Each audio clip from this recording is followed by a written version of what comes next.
Édifiez-vous davantage avec ces différentes thématiques scrutées par le révérend pasteur Zacharie Kabengele. Les 7 images de l'influence du chrétien dans le monde, le 7 fois de l'accomplissement de toutes choses, de la partie 1 à la partie 3, quel temps fait-il à l'horloge des dieux pour l'humanité? Délivré de l'esclavage pour servir l'Éternel, de la partie 1 à la partie 7. La résurrection du Seigneur Jésus-Christ. Les événements eschatologiques, de la partie 1 à la partie 10. Ce qui entre en toi détermine ce qui est en toi.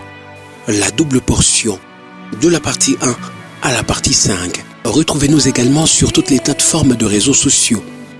Zacharie Kabengele, Nouvelle Cité de David. YouTube, Zacharie Kabengele à Bible ouverte. Oui, bien-aimé peuple de Dieu, c'est une joie de pouvoir continuer à écouter le Seigneur encore et encore sur une vie nouvelle bénie par des choses nouvelles.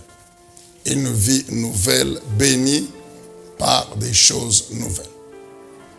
Nous voulons aujourd'hui continuer ce que nous avons commencé le mardi passé. Nous sommes arrivés à parler depuis mardi. Nous parlons sur Matthieu chapitre 5, le verset 8. C'est-à-dire, heureux ceux qui ont le cœur pur, car ils verront Dieu. C'est la 6e béatitude. Heureux ceux qui ont le cœur pur, car ils verront Dieu. Nous savons qu'il y a 8 béatitudes. La pureté de cœur, c'est la 6e. La 7e, c'est la paix. La 8e, c'est la persécution. Est-ce qu'on peut dire encore très bien Amen? Heureux ceux qui ont le cœur pur, car ils verront Dieu. Mardi passé, nous avons essayé de comprendre encore ce que c'est que le cœur, qui n'est rien d'autre que l'homme intérieur, invisible, spirituel, c'est-à-dire l'esprit et l'âme qui lui est associé. Nous avons essayé de comprendre ce que c'est qu'un cœur pur. Le cœur pur, c'est cet homme intérieur sans péché. Cet homme intérieur dont la vie est sans péché. Et puisque la vie de cet homme intérieur est sans péché, il communique cette vie à l'âme. Il communique cette vie, bien sûr, à l'âme et au corps, afin que tout l'être humain, esprit, âme et corps, puisse vivre la vie de Dieu. L'esprit de l'homme est sans péché. Il vit la vie de Dieu, sans péché. Il communique cette vie à l'âme et ainsi qu'au corps, pour que tout l'être humain, dans ces 3 composantes, esprit, âme et corps, puisse vivre la vie de Dieu. Nous avons ici également de comprendre qu'est-ce qui rend cet homme intérieur pur. Qu'est-ce qui purifie le cœur de l'homme? C'est là que nous vous ramenons encore dans Jean chapitre 15, le verset 3. Jean 15, le verset 3. Si vous lisez à partir du premier verset de ce chapitre, le Seigneur Jésus-Christ se présente comme étant le vrai cep, ou l'arbre principal de la vie. Et il dit que nous, ses disciples, nous, ses brebis, nous, ses enfants qu'il a engendrés, par son sang, nous sommes les branches, ou bien les sarments.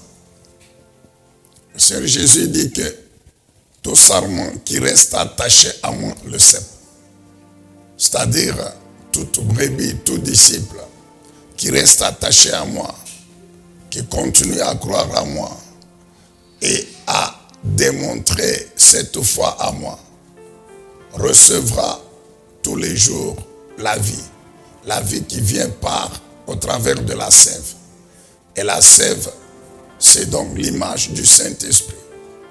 Donc le Saint-Esprit, par son onction, va rendre cet homme capable, cette brebis ou ce disciple, capable de vivre la vie du bon berger.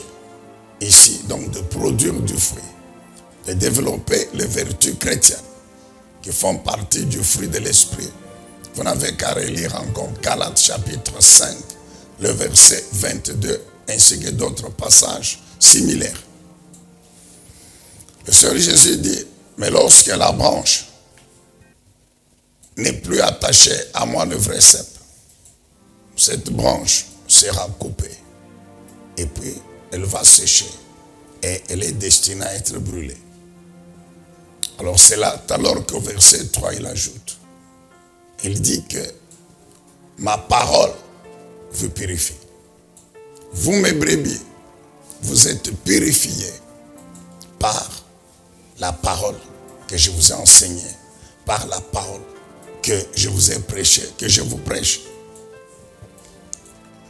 Comment la parole de Dieu purifie l'homme intérieur? Nous pouvons rapidement vous l'expliquer. La parole de Dieu, comme nous le verrons, si nous lisons par exemple Philippiens chapitre 4, le verset 8, c'est ce qui est pur, c'est ce qui est juste, c'est ce qui est saint. C'est-à-dire la parole de Dieu, c'est Dieu lui-même. Dieu est saint, Dieu est juste dans sa nature. Dieu est pur, le cœur de Dieu est pur. Il n'y a pas le mal dans le cœur de Dieu.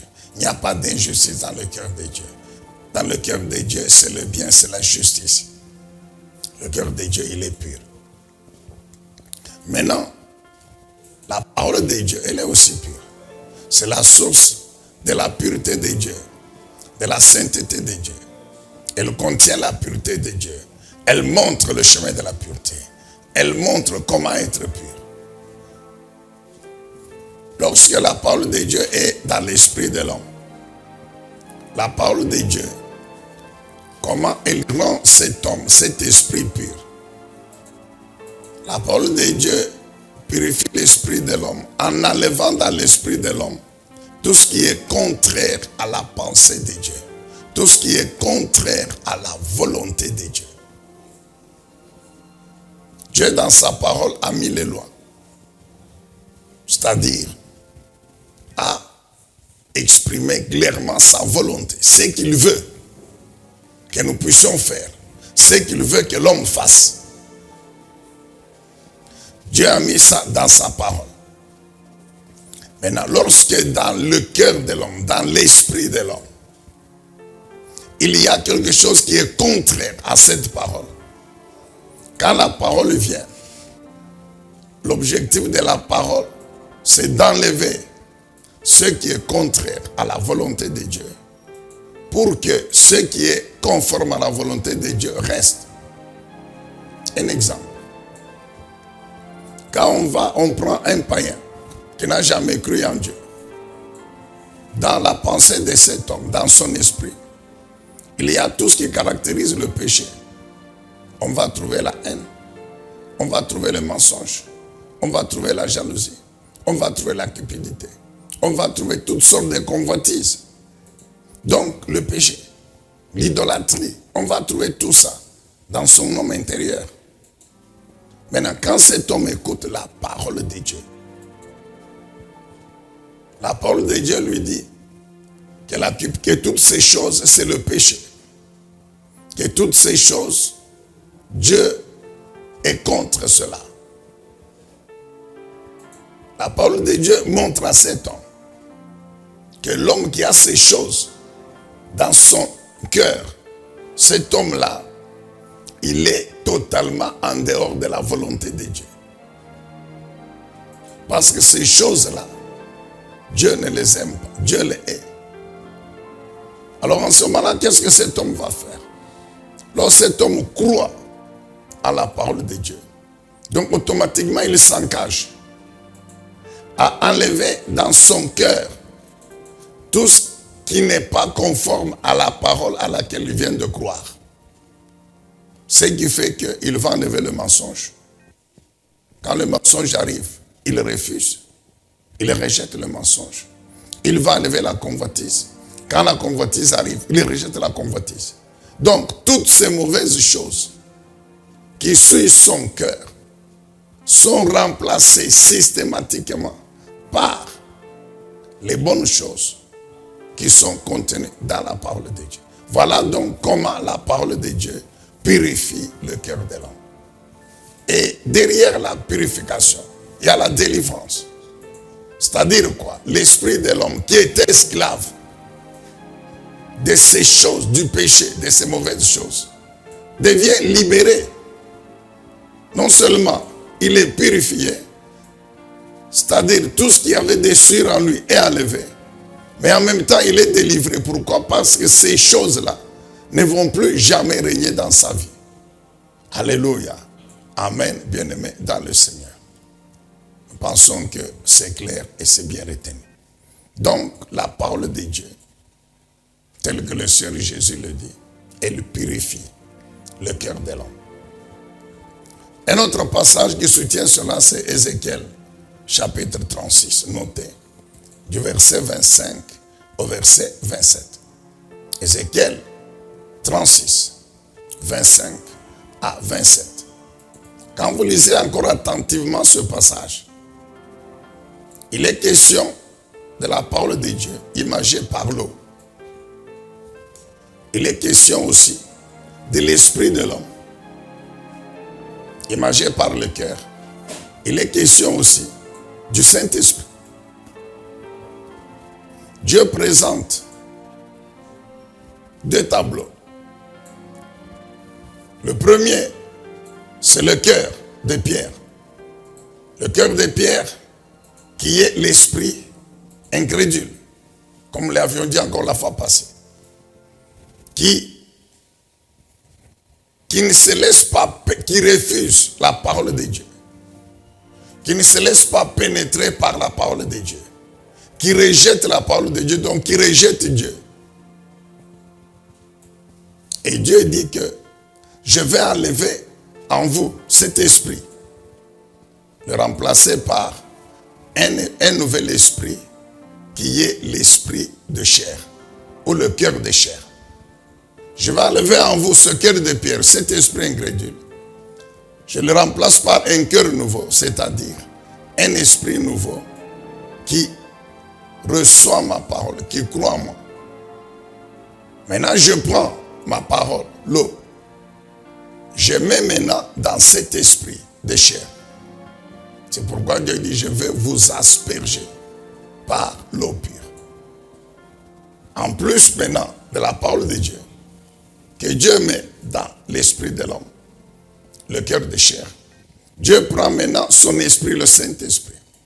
Il ajoute, afin que, par les deux, par la puissance des deux, la parole de Dieu et le Saint-Esprit, cet homme puisse maintenant accomplir la pensée de Dieu. Vivre sa vie conformément à la volonté de Dieu exprimée dans sa parole. Ainsi donc, le cœur ou l'esprit de cet homme est purifié.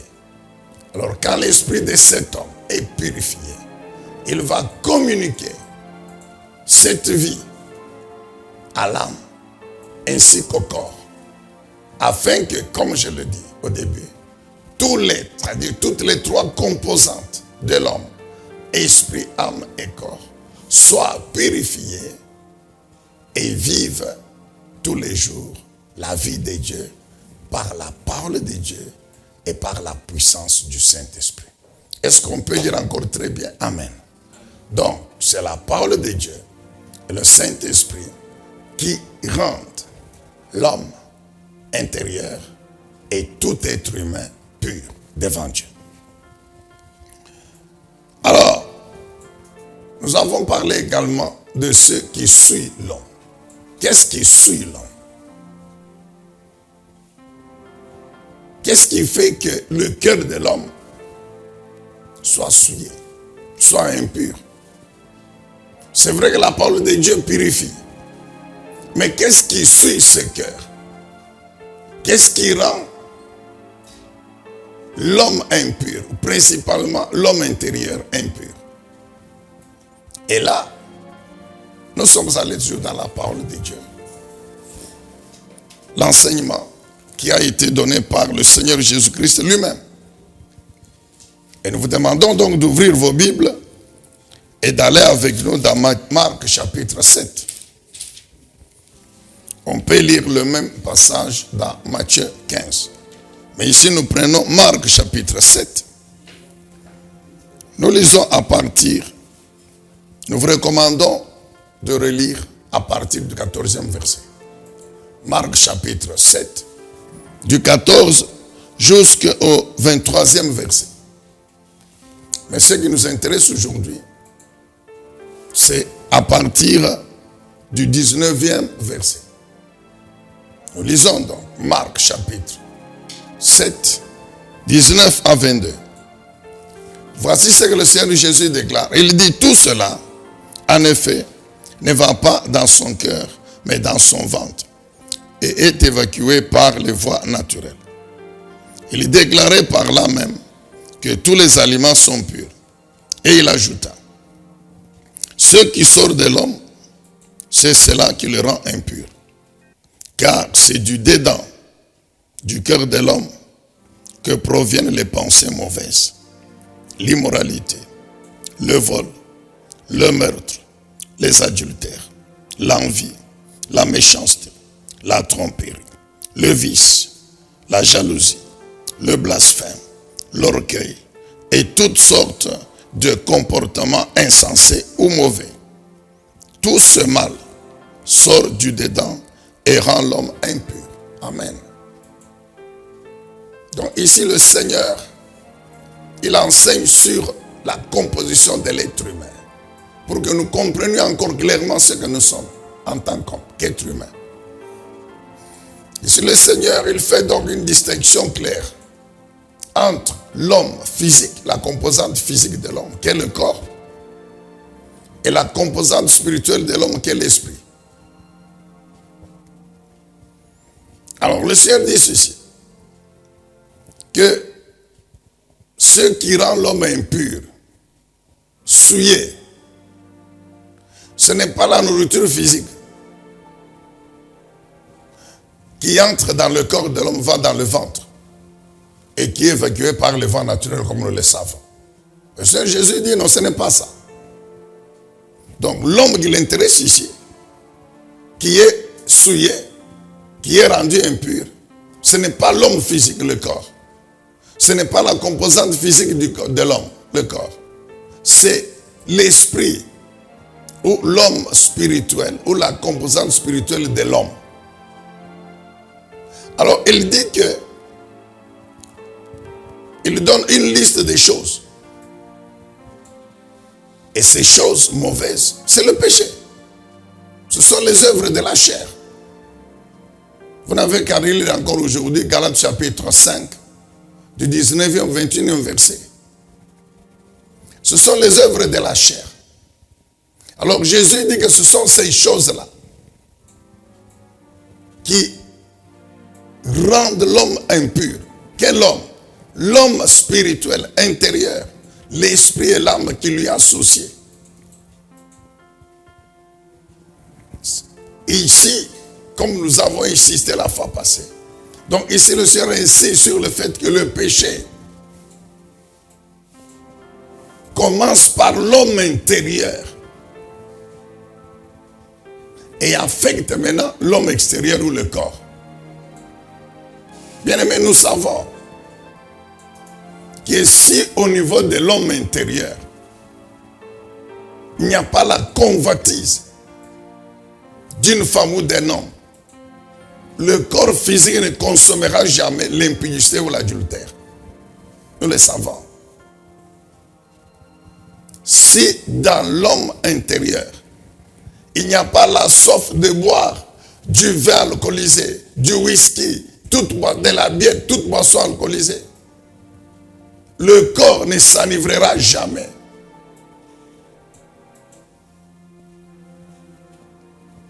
Pourquoi? Parce que c'est l'homme intérieur qui commande l'homme extérieur. Un exemple banal. Si l'homme, au niveau de l'homme intérieur, la décision est prise de ne pas sortir de la maison, le corps ne marchera pas, ne sortira pas de la maison. Le corps va rester parce que l'homme intérieur ne l'a pas autorisé, instruit pour sortir. et vice-versa. Il en est donc de même du péché. Amen. Donc le Seigneur, c'est pour cela que, à maintes reprises, il dit aux Juifs que je ne suis pas venu. Si vous allez dans Matthieu 5, au début de l'enseignement, sur le sermon sur la montagne, il montre bien, je ne suis pas venu abolir la loi, non. Je suis venu montrer comment la loi doit être vécue. Comment accomplir la loi. C'est ainsi qu'il montre que le péché commence par l'homme intérieur. Donc Dieu en donnant la loi c'est la parole de Dieu, c'est l'esprit. Dieu l'avait destiné à l'esprit. Mais les Juifs, les Israélites n'ont pas compris cela de cette façon-là. C'est ainsi que le Seigneur, et c'est parce qu'ils n'avaient pas compris comment accomplir la loi, que toute leur vie, c'était le péché. Et qu'à la fin de chaque année, ils amenaient un sacrifice pour l'expiation du péché. Mais quand ils quittent le temple, ils retombent dans le péché. Parce que l'homme intérieur est déjà esclave du péché. Alors que le Seigneur voulait que l'homme comprenne que la loi, d'abord, c'est pour l'esprit. Et que, en conformant la vie de l'esprit à la parole de Dieu, automatiquement, le corps ne consommera jamais le péché. Alors c'est ainsi que le Seigneur dit ceci, que la nourriture physique que l'homme mange, qui entre dans le corps, c'est pas ça qui suit l'homme. Parce que ce qui est important devant Dieu, c'est d'abord l'homme spirituel, l'esprit et l'âme qui lui associent. Alors il dit ce qui suit l'homme, qui rend l'homme impur, c'est-à-dire cet homme intérieur, cet homme spirituel. Ce sont les œuvres de la chair, le péché, qui sont en lui. Et le Seigneur donne bien la liste. Il donne bien la liste. C'est pourquoi, bien aimé dans le Seigneur, si ces choses sont encore en toi, dans ton cœur, l'orgueil, cupidité, jalousie, la haine, convoitise de toutes sortes, bien aimé dans le Seigneur, si ces choses, les mensonges, tout ça, sont encore dans ton esprit, dans ton âme, répands-toi et prends la décision de les abandonner. Pourquoi? Parce que si tu les gardes, c'est que tu es impur. Et si tu es impur, tu ne verras jamais Dieu. Même si tu montes, tu sautes, mais Dieu ne manifestera jamais sa présence ou sa puissance dans ta vie, sur cette terre. Et quand la trompette va sonner, tu resteras, ne t'en fais pas. Même si tu fais 50 ans dans l'église, si ton cœur, ton homme intérieur n'est pas pur, tu ne verras jamais Dieu. Ni sur cette terre, ni après, bien sûr au-delà, dans le monde spirituel. Est-ce qu'on peut dire amen, acclamer encore le Seigneur? Donc Jésus dit que ce sont ces œuvres de la chair qui sont dans l'homme intérieur, qui le suivent, qui le rendent impur. Alors c'est ainsi que nous avons débouché sur comment ces choses entrent dans l'homme intérieur. C'est ça. Parce que quand on a les mauvaises pensées dans l'esprit, eh bien, l'homme extérieur va les extérioriser. La Bible dit quoi? C'est de l'abondance du cœur que la bouche parle. Le Seigneur Jésus a dit, ce qui est dans le cœur, c'est ce qu'on exprime. Bien aimé, même si l'homme, par hypocrisie, dit le contraire de ce qui est dans son cœur, mais quand il va se mettre à agir, parce qu'il y a des gens qui vous disent, non, je vous aime, alors que dans le cœur c'est la haine, mais il finira par manifester la haine qui est dans son cœur, par des comportements, par son comportement envers la personne qu'il prétend aimer. Amen, bien-aimé dans le Seigneur. Ces choses qui sont dans l'homme intérieur finissent par influencer le comportement de l'homme extérieur. Jésus dit c'est ça qui le rend impur. Mais comment ces choses sont entrées dans l'homme intérieur? Comment ces choses sont entrées dans l'homme intérieur? C'est alors que nous avons parlé des voies. Les voies par lesquelles les mauvaises choses qui suit l'homme intérieur entre en lui. Mais avant de revenir encore sur ces voies, qui sont au nombre de 3, nous voulons vous rappeler ce principe important. Pourquoi encore ce principe? Parce que si nous le mettons en pratique, en ce moment-là, bien que ces voies sont là, mais nous ferons attention pour qu'elles ne puissent pas faire entrer en nous les mauvaises choses. En nous, c'est-à-dire dans notre esprit. Quel est ce principe?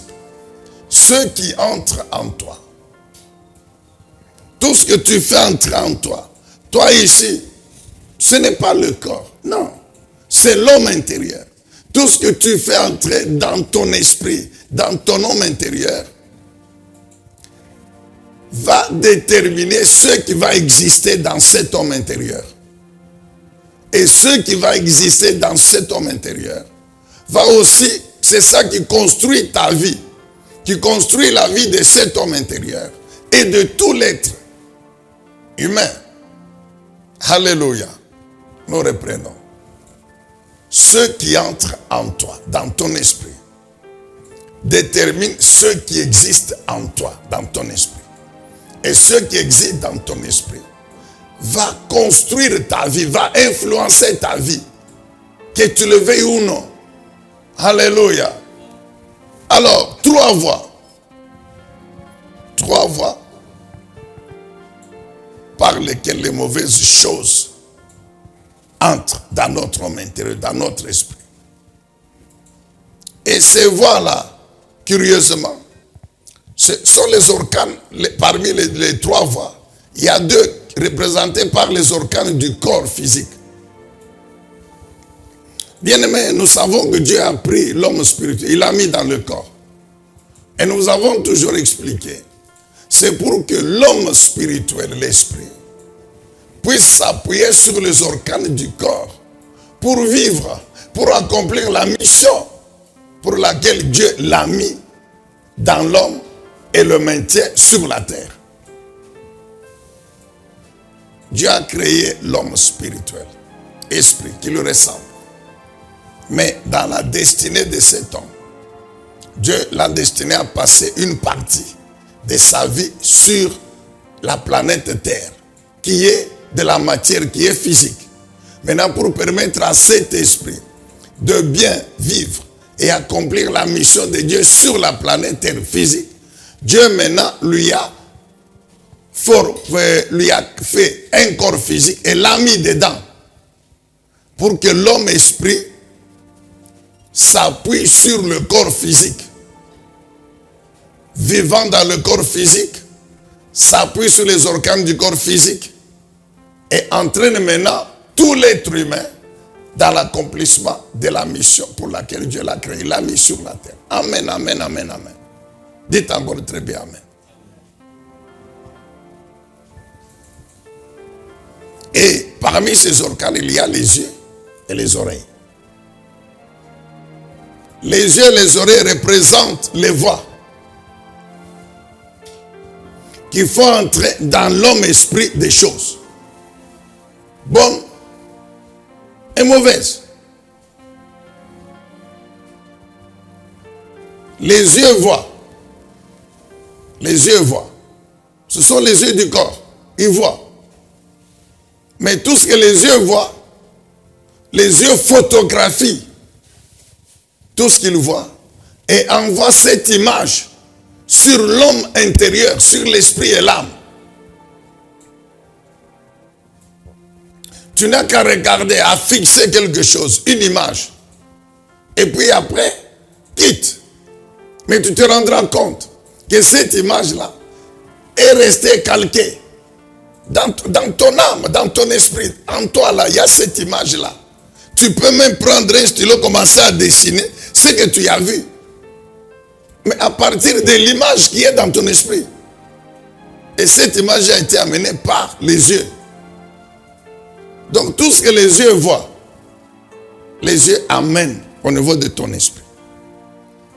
Maintenant, c'est à toi de pouvoir discerner quelle image garder, quelle image rejeter.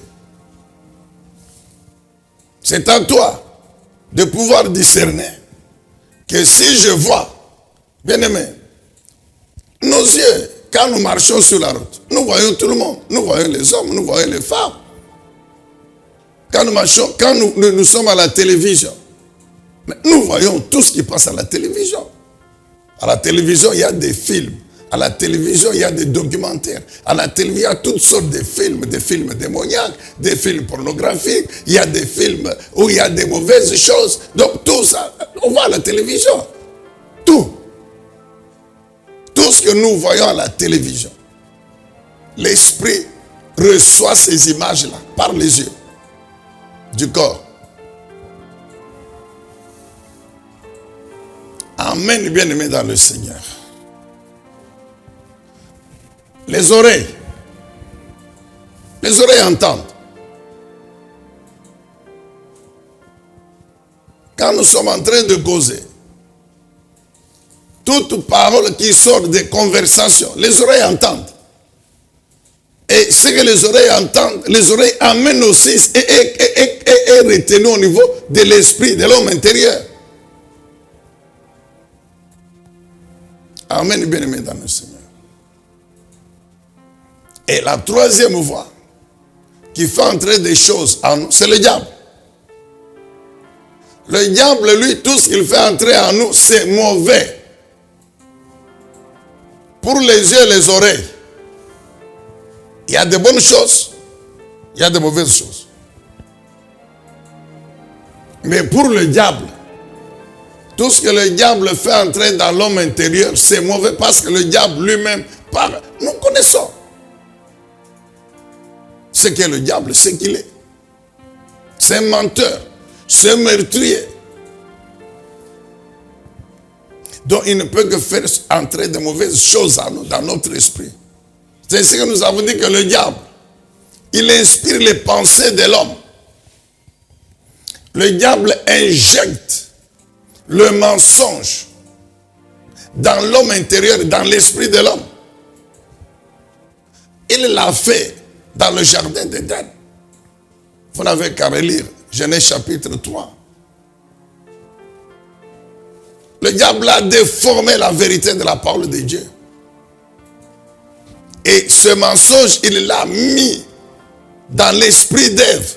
Ève a saisi le mensonge. Malheureusement, elle a cru. Et elle a agi. Ce qu'elle a cru dans l'esprit, son esprit maintenant a poussé son corps à prendre le fruit interdit, à ouvrir la bouche, à le manger, et puis après à l'amener à son mari. Et son mari, au nom de l'amour, sans se poser la question, comment c'est que le fruit vient d'où? Comment tu as touché ce fruit? Tu as oublié que Dieu l'avait interdit? Non, non, il prend, il mange. Amen, bien-aimé dans le Seigneur. Donc, 3 voies par lesquelles des choses arrivent dans notre homme intérieur. Les yeux envoient des images qui sont bonnes, qui sont aussi mauvaises. Les oreilles entendent des choses et les amènent dans notre homme intérieur. Des choses qui sont bonnes, qui sont aussi mauvaises. Mais le diable, lui, il inspire les pensées. C'est mauvais. Il injecte le mensonge.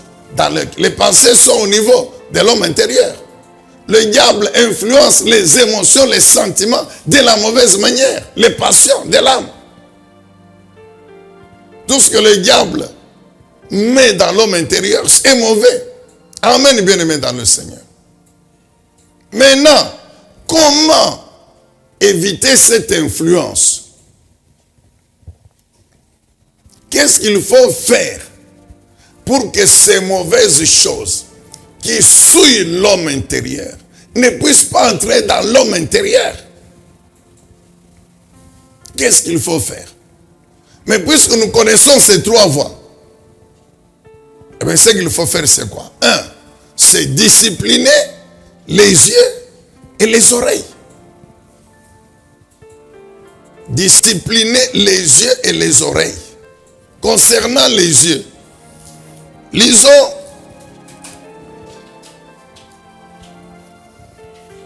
réalisons un peu encore ce conseil que le Seigneur Jésus donne. Matthieu 5, 29. Matthieu chapitre 5, le verset 29.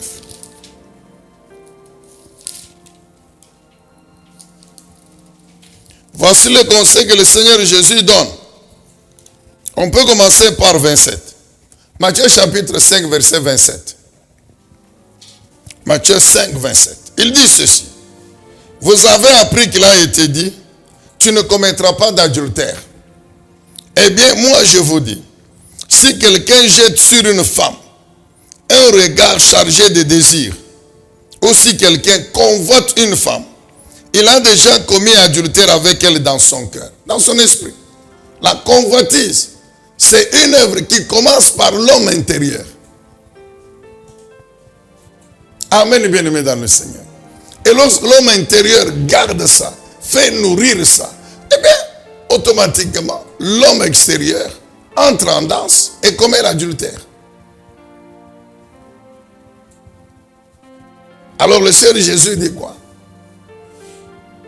L'adultère, ce n'est pas seulement quand on consomme physiquement, mais ça commence déjà dans l'homme intérieur. Alors pour éviter cette convoitise, qu'est-ce qu'il faut faire?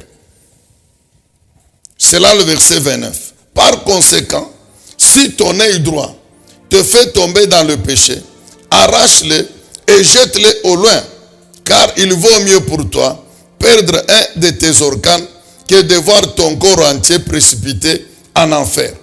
Si ta main droite cause ta chute, coupe-la et jette-la au loin.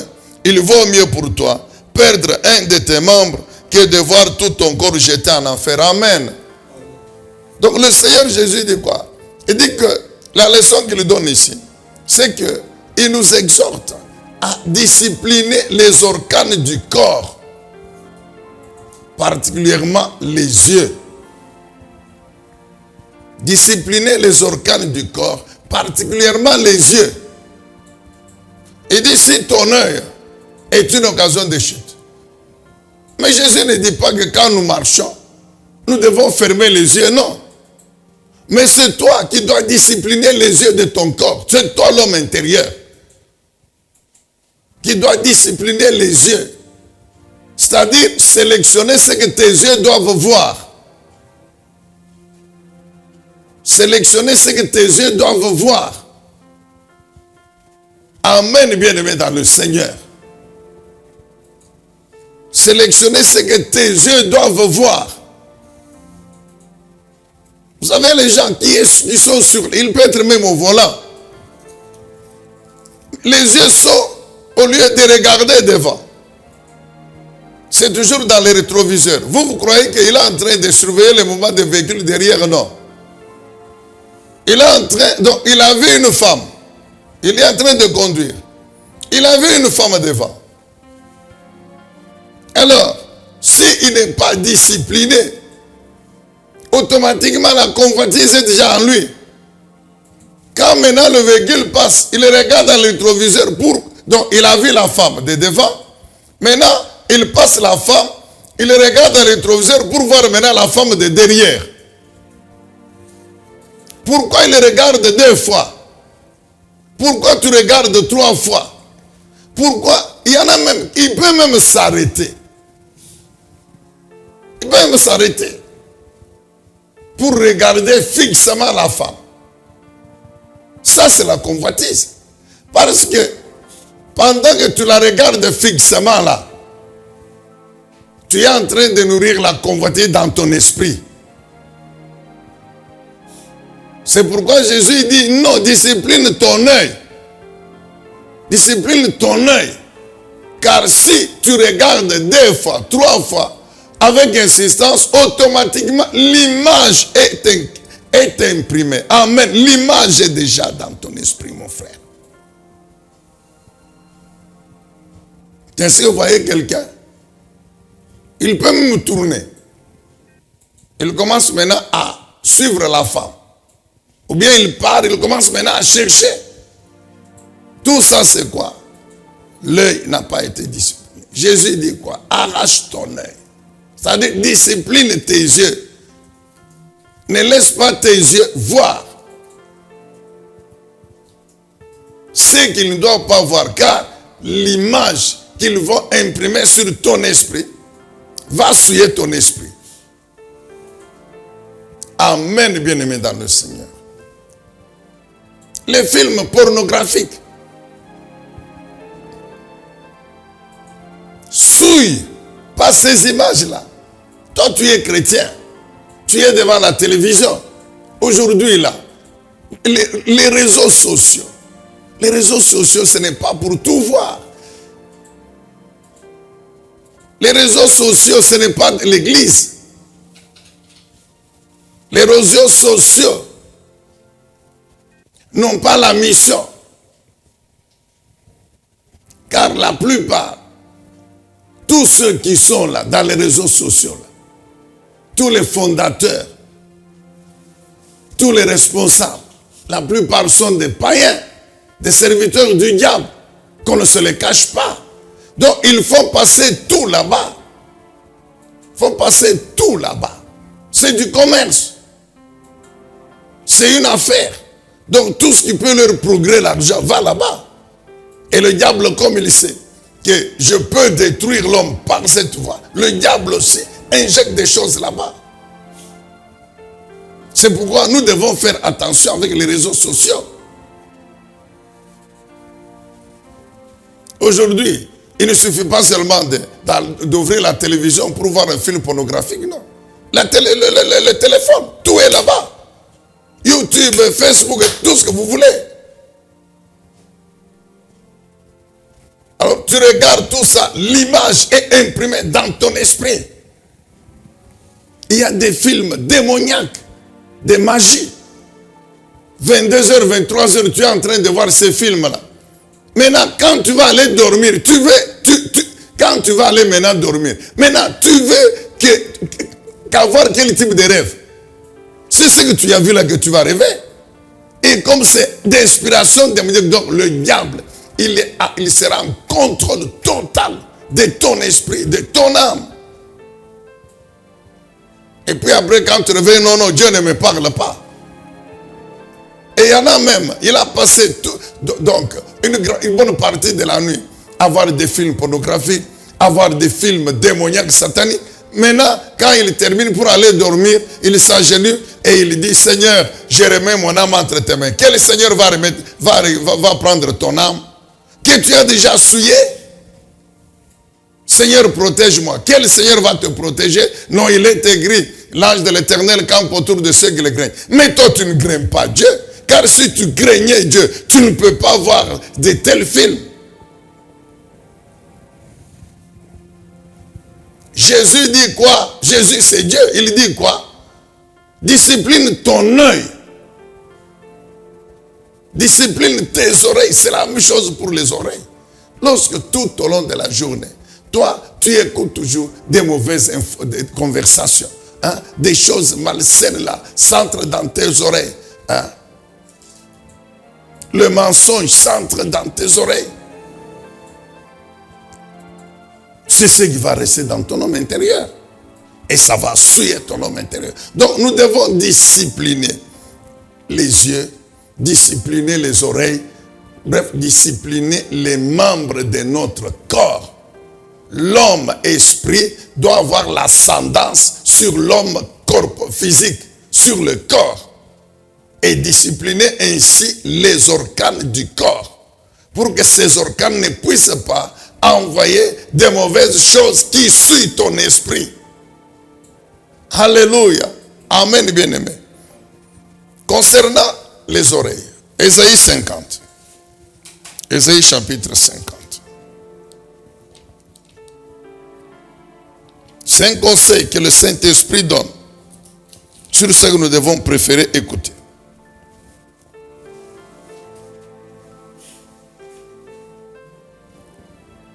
Ésaïe chapitre 50.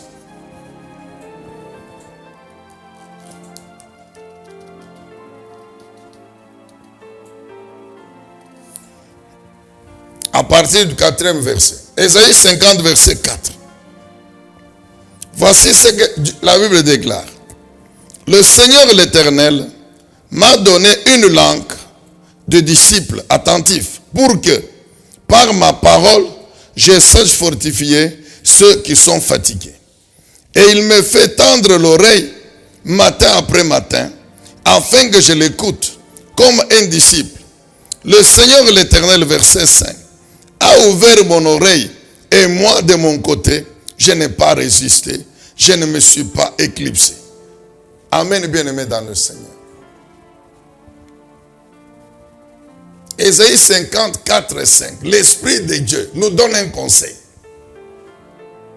C'est-à-dire quoi? C'est d'étendre nos oreilles, de les ouvrir pour écouter Dieu.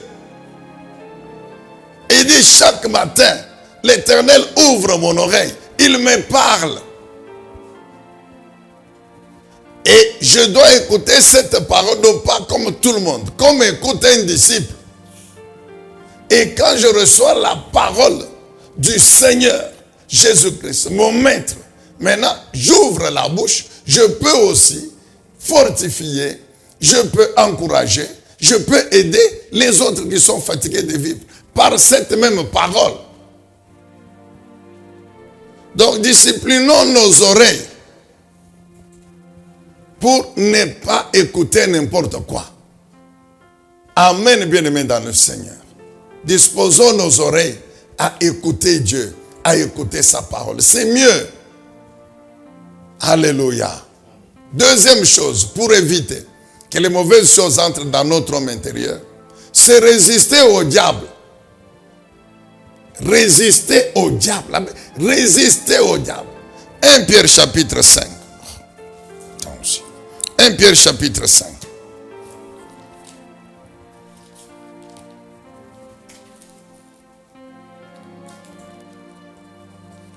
Nous connaissons bien ce passage. 1 Pierre chapitre 5. Nous lisons à partir du 8e verset. 1 Pierre 5, verset 8. Faites preuve de modération et soyez vigilants. Votre adversaire, le diable, rôde autour de vous comme un lion rugissant qui cherche quelqu'un à dévorer.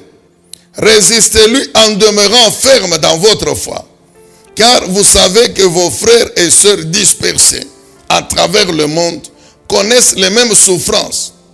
Mais quand vous aurez souffert un peu de temps, Dieu, l'auteur de votre grâce, qui vous a appelé à connaître sa gloire éternelle dans l'union à Jésus-Christ, il vous rétablira lui-même, il vous affermira, il vous fortifiera et vous rendra inébranlable. L'Éternel Dieu vous rétablira, il vous affermira, il vous fortifiera et il vous rendra inébranlable, indestructible, intouchable par l'ennemi, indestructible par l'ennemi. Amen, bien-aimés dans le Seigneur. Qu'est-ce que la Bible veut encore nous dire au travers de ce passage? Bien-aimés, nous savons que bien qu'étant enfants de Dieu, membres du royaume, vivant encore sur la terre, Dieu permet que nous connaissions des temps difficiles. Dieu permet que nous passions par des épreuves, par des souffrances. Amen, bien-aimés dans le Seigneur. Et souvent, Dieu permet que le diable, il laisse le diable. Il laisse les sorciers, les démons être à la base de ces souffrances. Et nous savons que l'objectif de Dieu, ce n'est pas de laisser le diable, les sorciers, les démons nous détruire, non. C'est pour qu'au travers de ces souffrances, de ces épreuves, notre foi en lui soit édifiée, soit fortifiée, soit rendue beaucoup plus forte, beaucoup plus puissante. Et Pierre dit quoi? Lorsque nous réussissons cette épreuve, Dieu nous rétablit, Dieu nous affermit, Dieu nous fortifie et il nous rend inébranlables. Maintenant, qu'est-ce que le diable fait? Le diable, il est là. Je vous ai dit que le diable, c'est la troisième voie. Et sa mission, c'est faire entrer dans l'homme les mauvaises choses. Maintenant, le diable, il est en train de rôder. Pierre dit, il cherche qui dévorer. C'est-à-dire qui détruire.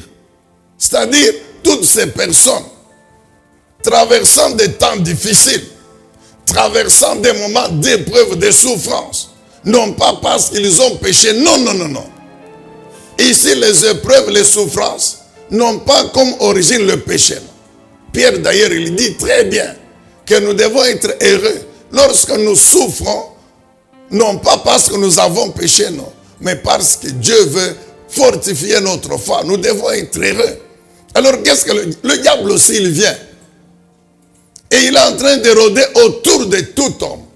Il cherche quel homme dévorer. Lorsque le diable se rend compte que tu es dans une souffrance, dans une épreuve, alors il vient. Et il commence maintenant à influencer les pensées de l'homme. Parce que vous le vouliez ou non, la souffrance, les épreuves, nous fragilisent quelque part. L'homme, il est un peu dérangé.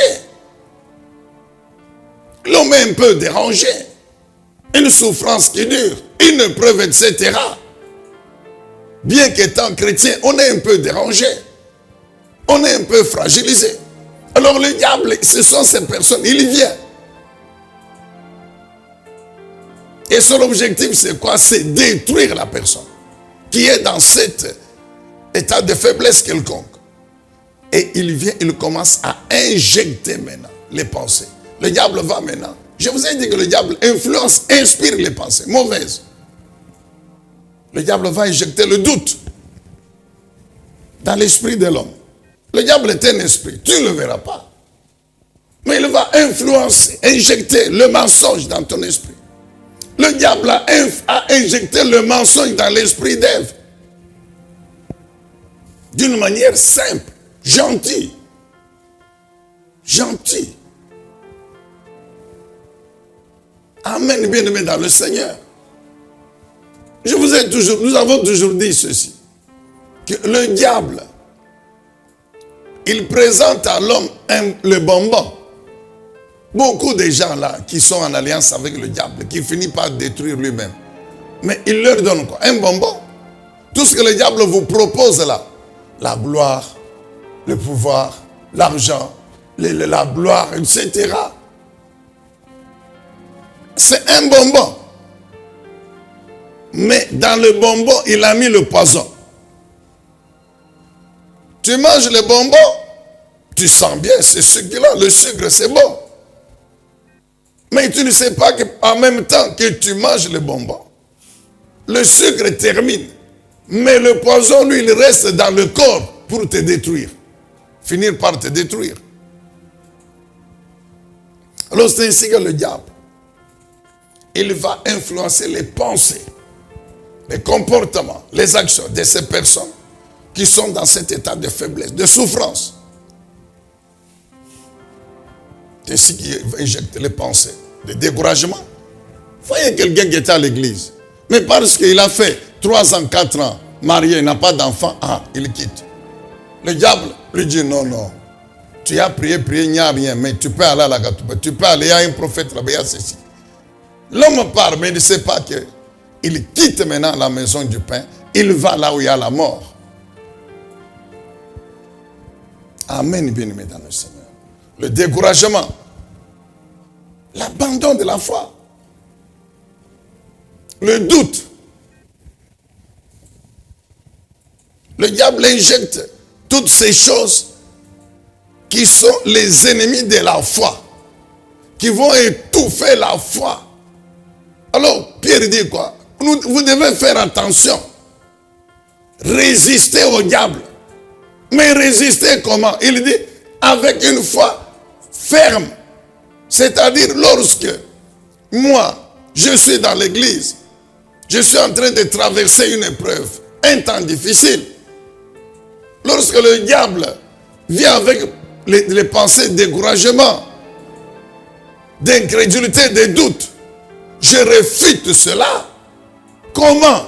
Mais je m'accroche à la parole. Lorsqu'il me dit non, non, non, tu peux aller là-bas. Qui d'abord, l'église va d'abord là-bas. Il y a un tel prophète. Moi, je vais lui dire non. Je vais le chasser. C'est une action spirituelle. Quand cette pensée vient à moi, j'ouvre la bouche, j'ai dit, arrière de moi, Satan, il est écrit, Dieu bénit Adam et Ève, Dieu leur dit, soyez féconds, multipliez-vous, remplissez la terre. Donc la parole de Dieu est la vérité. C'est pas parce que je suis resté seul pendant un temps que je n'aurai pas d'enfant, non. La parole de Dieu est la vérité, je suis fécond. Nous avons toujours dit ceci. C'est le corps qui n'a pas encore engendré. Le corps de l'homme ou de la femme. Mais dans l'esprit de cet homme, de cette femme, qui est enfant de Dieu, qui est membre du royaume de Dieu, il y a l'alliance de Dieu. Dans cette alliance, il y a la promesse et la fécondité. Genèse 1, 28. Exode 23, 25. Deutéronome 7, 12, etc. Cette alliance est dans mon esprit. Mon esprit est fécond. Parce que mon esprit a l'alliance de la fécondité. Et cette alliance qui est dans mon esprit finira un jour par vaincre la stérilité qui est dans mon corps. C'est pourquoi nous apprenons. Mais Sarah a engendré après combien? Après combien d'années de mariage? Quand Dieu a parlé à Abraham, Abraham avait 115 ans. Sarah avait 9 ans. Moins. Mais ils avaient déjà fait plusieurs années dans le mariage. Mais quand la parole est venue, ils ont attendu encore 25 ans. Finalement, elle était vieille. Mais comme la parole de Dieu a la puissance de créer, Sarah finit par engendrer Isaac. Amen, bien-aimé dans le Seigneur. Donc Pierre dit qu'il faut résister à l'ennemi. Lui résister par la foi en proclamant la parole de Dieu qui est dans l'esprit. Et nous savons que le diable ne peut jamais résister à la parole de Dieu. En ce moment-là, lorsque nous demeurons fermes dans la foi, Dieu finit par nous rétablir. Amen. Que Dieu vous rétablisse, mon frère. Vous qui connaissez une épreuve, une souffrance quelconque, que notre Dieu vous rétablisse dans sa grâce, qu'il vous rétablisse, qu'il vous affermisse, que notre Dieu vous fortifie spirituellement et vous rende encore inébranlable. Si tu crois, dis Amen, acclame le Seigneur. Alléluia. Et la troisième chose que nous devons faire, premièrement, je vous ai dit, c'est discipliner les yeux, les oreilles, résister au diable. Troisième chose, c'est avoir faim et soif de la parole de Dieu.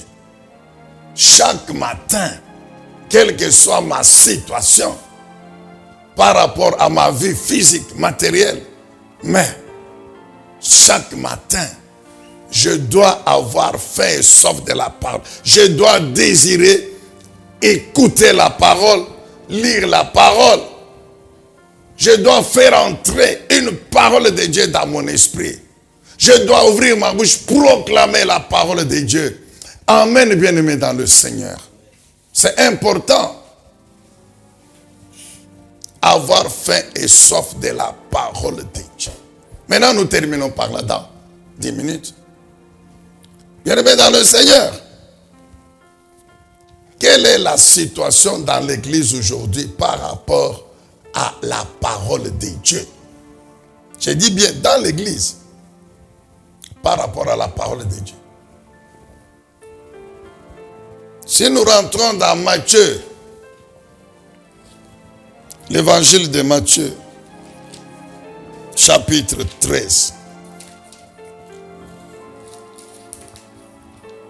Matthieu chapitre 13. Dans Matthieu 13, nous trouvons deux paraboles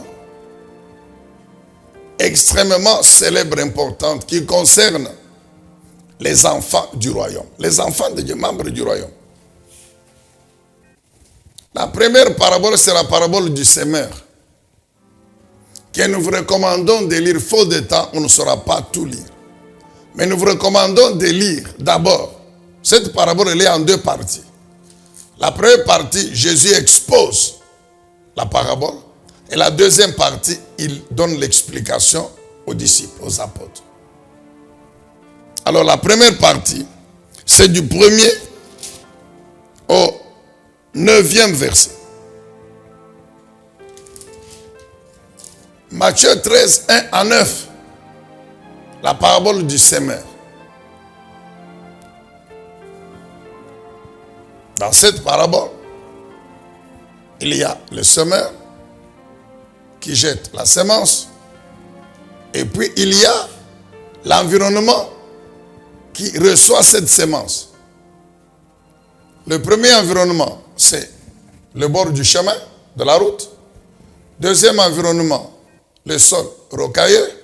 Troisième environnement, c'est un champ où il y a les épines.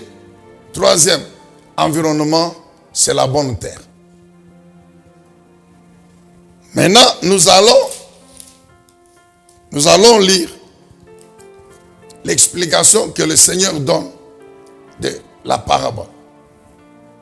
Matthieu 13, 18. Vous donc, écoutez ce que signifie la parabole du semeur. Chaque fois que quelqu'un entend le message, c'est-à-dire la parole, qui concerne le royaume, et ne comprend pas cette parole, le diable vient arracher ce qui a été semé dans son cœur, c'est-à-dire dans son esprit. Tel est celui qui a reçu la semence au bord du chemin. Puis, il y a la semence. Il y a celui qui reçoit la semence sur le sol rocailleux. Quand il entend la parole, il l'accepte aussitôt avec joie. Mais il ne la laisse pas prendre racine en lui, dans son esprit. Pourquoi? Parce qu'il est inconstant. Inconstant pourquoi? Quand surviennent des difficultés ou la persécution à cause de la parole, le voilà qui abandonne tout. Un autre encore a reçu la semence parmi les ronces. C'est celui qui écoute la parole, mais en qui elle ne porte pas de fruits, parce qu'elle est étouffée par les soucis de ce monde et par l'attrait trompeur des richesses. Un autre enfin a reçu la semence sur la bonne terre. C'est celui qui écoute la parole, qui la comprend. Alors il porte du fruit. Chez l'un, un crin en rapporte 100. Chez un autre 60, chez un autre 30. Amen, bien-aimés dans le Seigneur. Est-ce qu'on peut acclamer la lettre? La parabole du semeur. Le semeur, c'est le Seigneur Jésus. La semence ou les grains, c'est sa parole. Maintenant, l'homme qui est dans l'église, qui est destiné à recevoir cette parole, il est maintenant imagé par les 4 environnements. Le bord du chemin, le sol rocailleux, les épines, le champ avec des épines, et puis la bonne terre. Alors, le Seigneur explique. Le premier, c'est cet homme. Il reçoit la parole. Mais il ne la comprend pas. Bien aimé, la compréhension de la parole de Dieu, elle est importante. Quand l'homme comprend ce que Dieu lui dit dans la parole, l'homme va maintenant comprendre ce qu'il doit faire. Et quand l'homme fait ce qu'il doit faire, qu'il a compris à partir de la parole, automatiquement, il a compris la volonté de Dieu.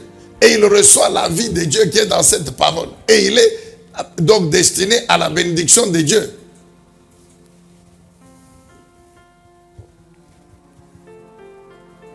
Comprendre la parole, se l'approprier, s'accrocher à cette parole. Je reçois la parole. Je dois la comprendre. Et je dois m'accrocher à cette parole. Pourquoi je dois la comprendre? Je dois m'accrocher. Parce que je sais que ma vie, c'est cette parole. La protection de ma vie. La bénédiction de ma vie. La réussite de ma vie. C'est cette parole ici qui est la source de tout cela. Alors c'est pourquoi je dois faire un effort pour la comprendre. Je dois faire un effort pour la saisir.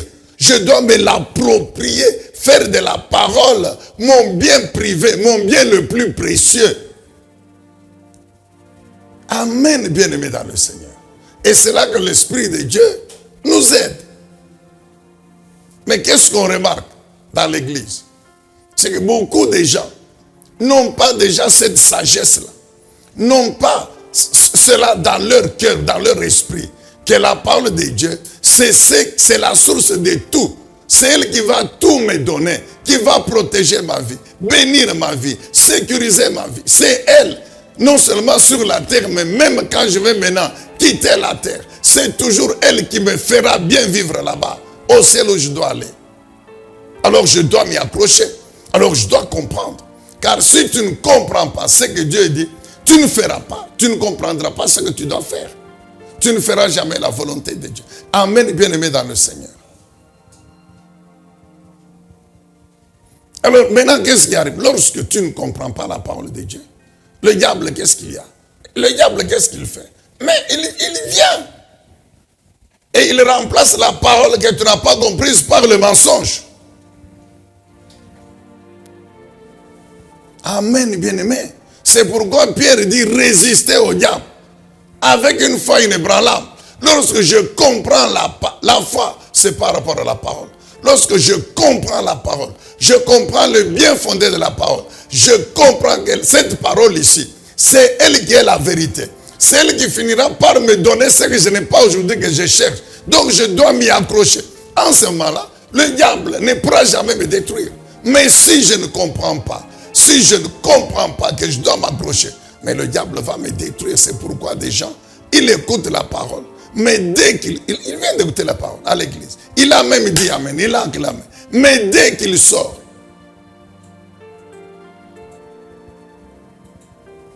il va chercher les faux prophètes. C'est ainsi qu'il y en a qui sont retrouvés dans des fétiches, etc. Amen, bien-aimé dans le Seigneur. Deuxième type de chrétien. C'est dans l'église, mon frère, dans l'église. Deuxième type de chrétien. C'est le seul orgueilleux. Il écoute la parole avec joie. Nous savons comment nous faisons. Prêche encore. On est dans la joie, on est dans l'enthousiasme, dans les émotions. Il y en a qui sautent, il y en a même qui roulent, il y en a qui donnent l'argent, etc. Très bien. Mais dès qu'il sort, la persécution arrive. Dès qu'il sort, il se rend compte que l'épreuve est là et ça s'aggrave même. Alors si cet homme ne fait pas attention, qu'est-ce qui va arriver? Il va aussi se comporter comme le premier. Il va se mettre à faire le contraire. Le contraire. Lui, il a dit amen. Mais il sort, il est persécuté. Bien-aimé, nous avons des persécutions de toutes sortes. Il y a des gens qui sont rejetés au travail à cause de la foi en Jésus-Christ. C'est la parole. À cause de la parole. Il veut faire ce que la parole dit. Le chef dit pas question. Tu ne dois pas prier ici. Tu ne dois pas lire la Bible dans mon bureau. Tu ne dois pas. Alors si la personne n'est pas ferme dans la foi, alléluia, mais la personne va céder. Et dès que tu sais, c'est l'objectif que le diable cherche. Pourquoi? Parce que quand nous ne cédons pas, nous nous en tenons à notre foi à la parole. La puissance de la parole et de l'Esprit de Dieu va finir par nous affermir, nous fortifier, nous rétablir, par nous justifier et nous rendre inébranlables. Combien d'enfants sont persécutés dans leur propre maison, par leurs propres parents, qui sont démoniaques, sataniques, des sorciers, et qui disent, pas question dans ma maison ici, aucun enfant ne peut aller à l'église chrétienne, ne peut pas parler de Jésus ici, etc. Mais l'enfant a cru en Jésus. C'est la persécution, mon frère. Il y a beaucoup d'exemples. Troisième type de chrétien, membre de l'église. La Bible dit qu'il reçoit la parole. Très bien. Mais dans son cœur, il y a les épines. Il y a les épines. Les épines là, ce sont les convoitises. Amen. Convoitises du monde. Convoitises des richesses du monde. La cupidité. Les soucis. Les inquiétudes. Bien aimé, les soucis, les inquiétudes sont dangereux. C'est pourquoi le Seigneur Jésus dit, ne vous inquiétez pas. Ne faites pas nourrir des inquiétudes dans votre esprit. Ce sont des épines qui étouffent la foi. Les inquiétudes, les soucis, le doute, les découragements, la cupidité, les convoitises des choses du monde. Ce sont des épines qui étouffent la parole que votre esprit reçoit. Votre esprit reçoit la parole. Mais la parole est dans votre esprit. Il y a toutes ces épines. Mais elles vont étouffer. Et il n'y aura pas de résultat. Et le quatrième type de chrétien, c'est la bonne terre. Bien-aimés dans le Seigneur, malheureusement, nous le disons, quand on va dans nos églises aujourd'hui, soi-disant chrétiennes, mais on trouve que les trois types de chrétiens là, mais représentent plus de 3/4. Représentent plus de 3/4 des membres de l'église. Les trois types là, le bord du chemin, le seul regailleux, le cœur plein d'épines, on les trouve dans l'église. Et ceux qui représentent les 3/4, la bonne terre, sont peu nombreux. C'est pourquoi vous voyez que dans beaucoup d'églises, surtout chez nous ici, les Noirs, les vies des gens ne changent pas. Ce n'est pas que Dieu n'est pas là. Ce n'est pas que Dieu n'agit pas. Bien-aimé, Dieu a pris sa puissance, il a mis dans sa parole. Dieu a pris sa bénédiction, il a mis dans sa parole. Dieu a tout mis dans sa parole. Et il a mis l'esprit. Son esprit. Et tout ce que Dieu demande, c'est quoi? C'est de croire à la parole. C'est d'agir selon cette parole. Quel que soit. Je dis bien quel que soit. La bonne terre, c'est cet esprit de l'homme qui reçoit la parole, qui fait un effort pour la comprendre, qui comprend la parole. Maintenant, qui fait ce que la parole lui demande, qu'il a compris. Ensuite, qui pratique la parole. Ainsi, qui se soumet au Saint-Esprit.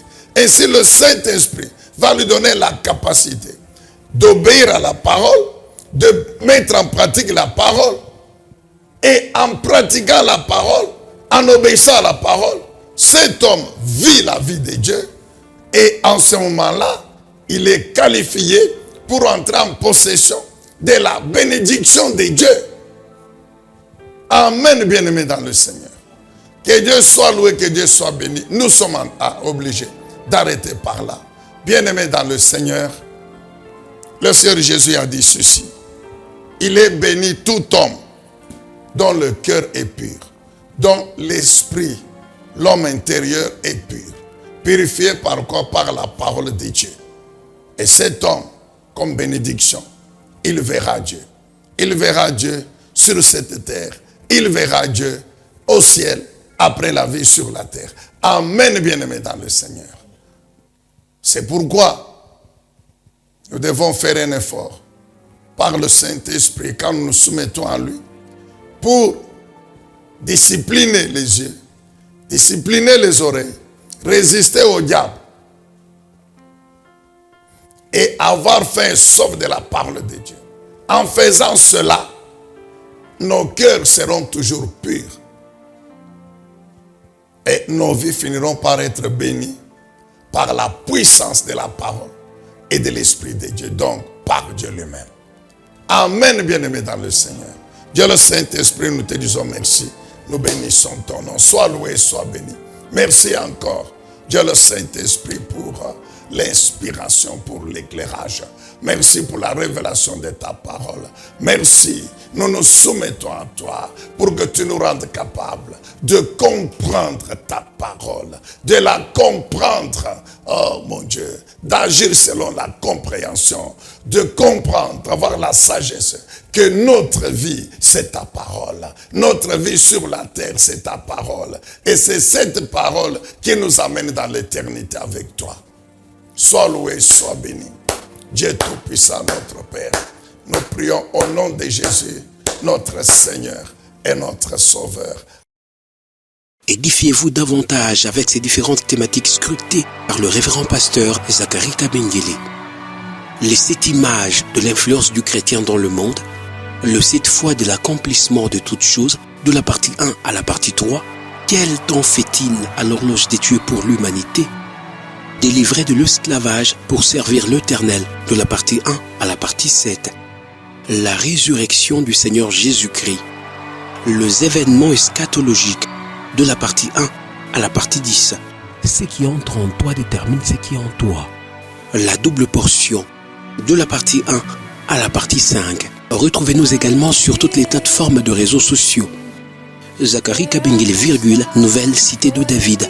YouTube, Zacharie Kabengele à Bible ouverte.